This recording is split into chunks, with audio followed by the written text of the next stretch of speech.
mas o Al Ahly sim, com muita intensidade, atacando. É um time que ataca, mas é um time também muito bem postado atrás, tanto que no primeiro tempo foi assim, né, esperando o Al Ittihad.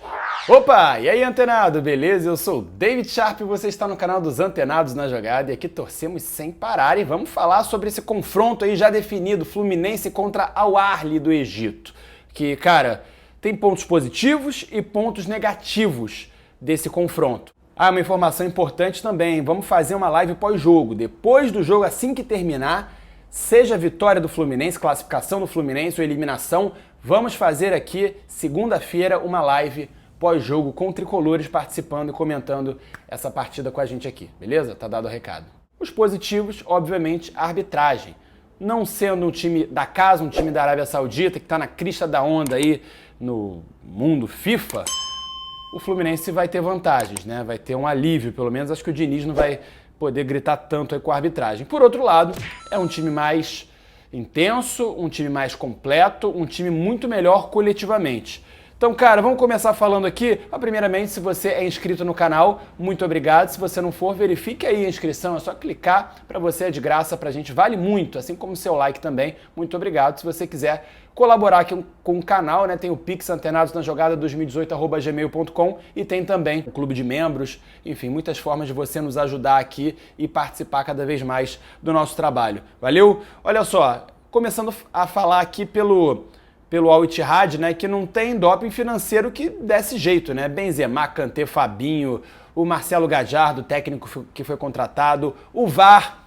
Olha que coisa curiosa, antenado. O VAR que marcou um pênalti. O juiz Valenzuela lá, o venezuelano, não tinha marcado nada.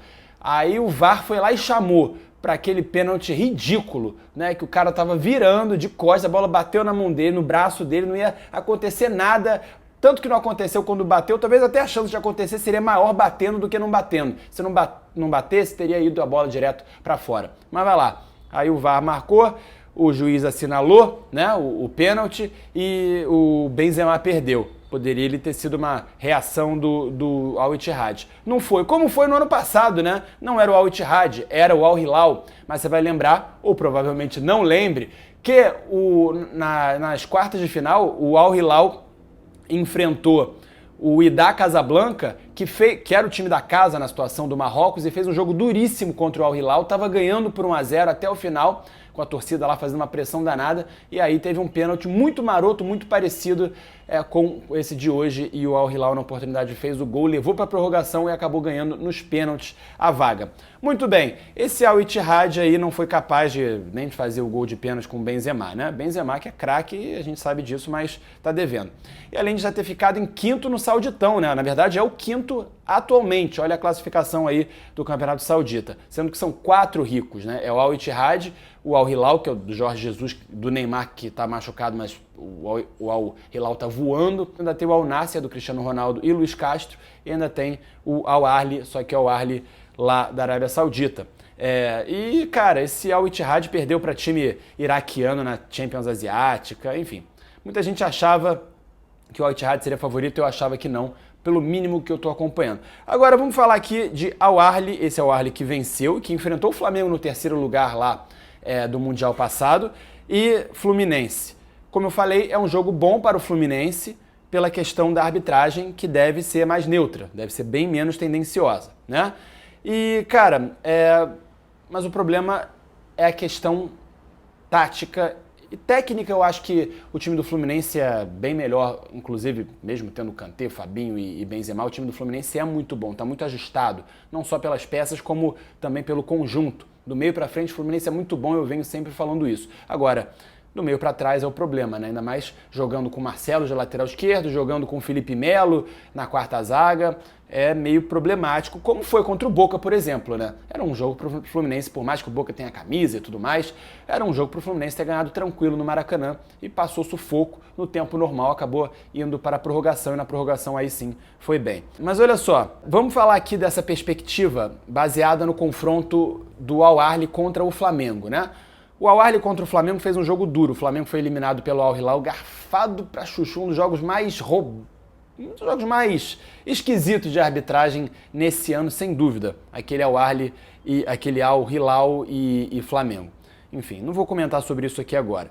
Mas o Al Ahly e o Flamengo, não foi, acho que ninguém foi prejudicado, mas foi um jogo muito com placar enganoso. O Flamengo acabou ganhando por 4-2, foi um jogo meio maluco, né? Abriu 1-0, aí tomou a virada, mas antes o Al Ahly já tinha perdido um pênalti, aí o Flamengo se beneficiou porque, entre aspas, porque o Al Ahly teve um jogador expulso, mas foi justamente expulso, que era um pênalti que não foi, e depois teve outro pênalti. Enfim, um jogo maluco, mas o Al Ahly poderia ter ganhado tranquilamente aquele jogo. Era o Flamengo do Vitor Pereira, depois de perder a semifinal. Foi um pouco mais apático ainda do que o normal para aquele jogo, mas o Al Ahly, sim, com muita intensidade, atacando. É um time que ataca, mas é um time também muito bem postado atrás, tanto que no primeiro tempo foi assim, né, esperando o Al Ittihad, e você vê que a transição é muito boa, né, do Al Ahly, né? Ele recupera e poderia ter feito ali mais uns 2 ou 3 gols, uns 2 gols pelo menos no jogo de hoje contra o Al Ittihad. Então, cara, a gente tem que focar nisso.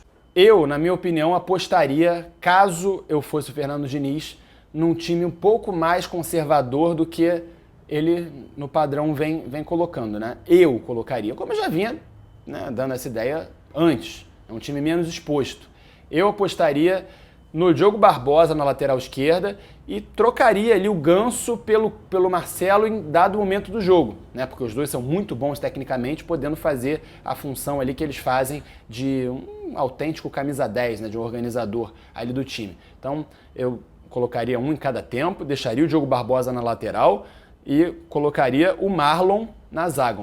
O elenco do Fluminense inteiro está à disposição. O resto eu manteria a mesma coisa. Claro, na verdade, né, nada de 4-2-4. Colocaria o Cano, né, com Arias e o Keno, e o Urso, o John Kennedy, no banco. E você? O que você faria? Como é que o Fluminense deve se portar para esse jogo, sendo o adversário um time intenso, bom coletivamente, sem nomes, né, de grande repercussão, mas que eliminou hoje um time com Kanté, com Fabinho, com Benzema e com o técnico Marcelo Gallardo? Comenta aí. Esse é o vídeo Antenados na Jogada, torcemos sem parar. Muito obrigado pela audiência. Se você assistiu até aqui, tamo junto, valeu!